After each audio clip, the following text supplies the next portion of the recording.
Hi everyone. Welcome to week 8 of our Composition 1 course.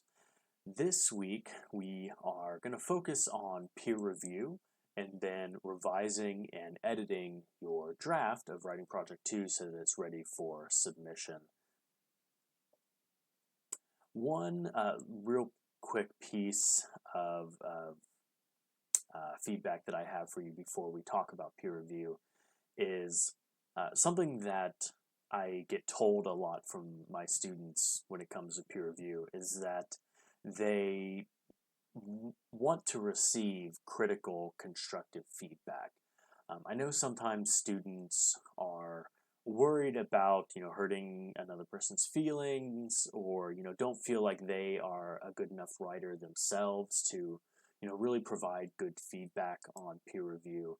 But, your peers just want to know your thoughts. They're looking for you to read their draft with a critical eye.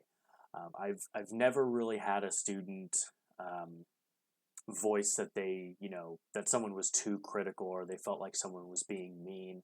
People typically want you to be honest about the quality of their writing. So that's something to kind of keep in mind when you are doing the peer review activity this week.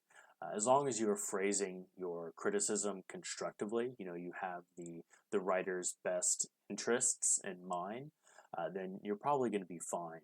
And even if you don't feel as if you are, the world's strongest writer, you still have some writing experience. You still have read things, and so you have an idea of what sounds good, what maybe doesn't sound good. You all have an idea of what this assignment is calling for, so you're maybe a little bit more qualified than you might actually think to provide feedback to your peers. Task 8.1 this week is the peer review itself. Your feedback is going to be due by Wednesday at 11:59. Just like our peer review process last time, you should complete two sets of feedback for your peers. So you'll be providing feedback to two different people. The first step is to choose whose drafts you want to read. Early in the week, you should claim two drafts by posting a reply to two of your classmates to let them know that you'll be reading and commenting on their drafts. And you'll remember from last time that you should try to claim a draft that hasn't already been claimed by other people. That's kind of our best way to make sure that everyone receives at least some peer review feedback, is to make sure that you're claiming drafts that haven't already been claimed by someone else. In step 2 here, you're going to read each of the drafts. And as you read the drafts, you should keep these things in mind. Now, this says keep the questions below in mind. And I don't need you to necessarily respond to every one of these questions, but when I grade your peer review, I will be looking to see that you have responded thoroughly and thoughtfully to most, if not all, of these questions here. So even though it's kind of worded like, just sort of keep these things in mind, I will be looking to see that you have done a pretty good job of answering these questions for your peer review partners. So I'm going to go ahead and read through these questions, these prompts here. So is the opening engaging? How could it be more engaging? Is their thesis clear? Does it make a specific claim about how their images relate to one or more of the lens texts? In any sections that describe the images, are there enough specific details, examples, quotes from the images to help their readers see them? So your readers should be able to picture these images in their mind, even if they can't literally see them. And do you have any suggestions for areas that could be improved? Next, in any sections that analyze the images, are there specific references to the lens text? Is the connection between the lens text and the images clear? So it should be very clear to readers how the writer is using one of the lenses to help analyze their images. Does the paper have clear organization and transitions? Could the organization or transitions be improved? Are sources cited correctly in the text of the paper and in the Works Cited page, according to MLA guidelines? Is there a sentence or series of sentences that are confusing? If so, consider commenting on them. So if anything, doesn't sound quite right or doesn't flow super well, point that out to your peer review partner. And then finally, what words of encouragement can you provide to the writer?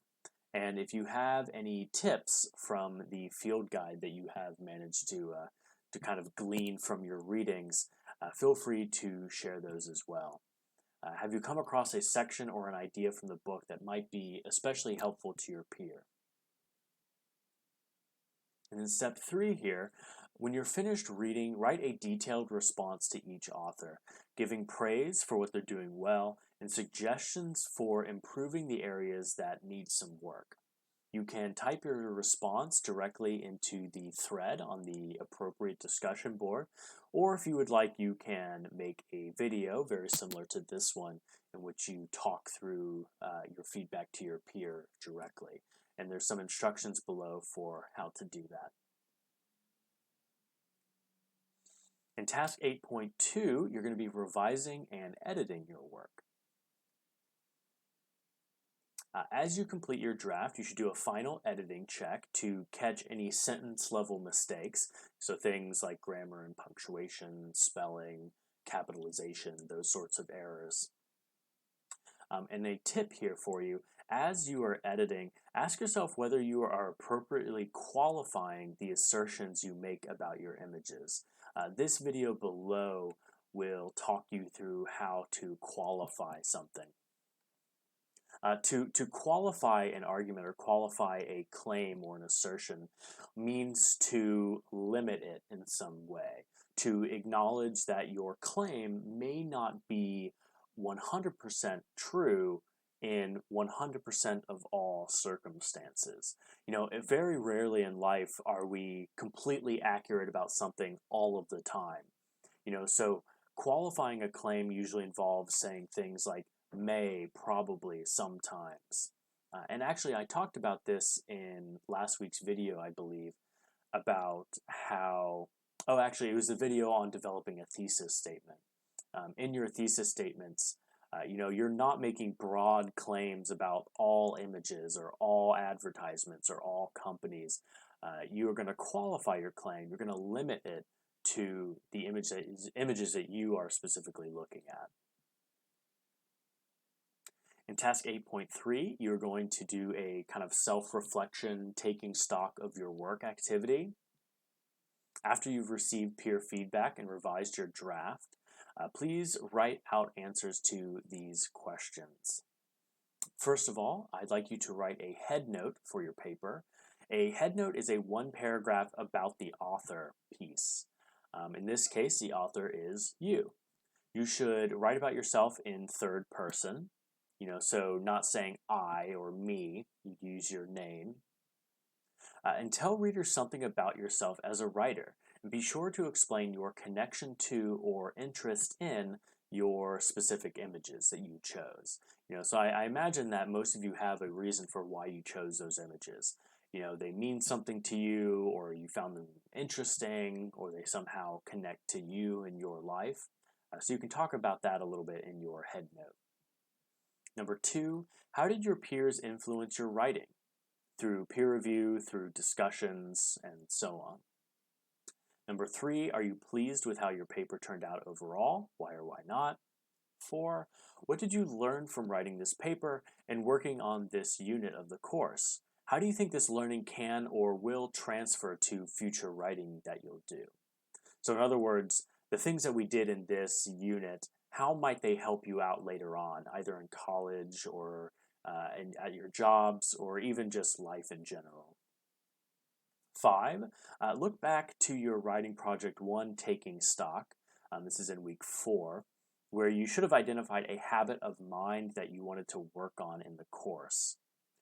What was that habit of mind that you identified? And in what ways did you work toward developing that habit of mind during our second unit? And I'd like you to then pick another habit of mind that you want to develop this semester and explain why that one is important to you. 6, Can you nominate one or more students' work on Writing Project 2 for possible inclusion in the Student Success Gallery? Maybe you read a really good paper this week on the discussion board, or maybe someone wrote a particularly helpful peer review.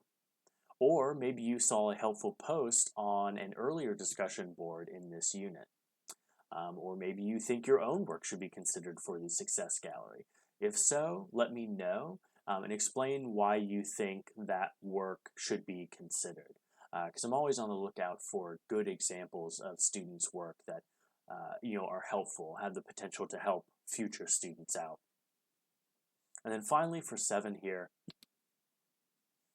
tell me how our class is going so far. What's going well? What could be improved? How are you doing overall?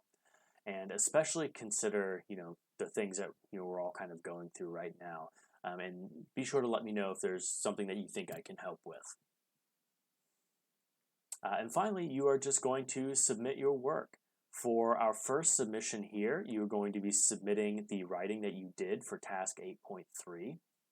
And please note that you are not submitting Writing Project 2 here. You will submit Writing Project 2 in this next link. And be sure to submit your draft after you have thought about your peer review feedback, you've taken some time to revise and edit your draft, and you've taken stock of your work. That is all for now. I don't think there's anything else I need to add for this week. If you think of any questions or concerns, be sure to let me know.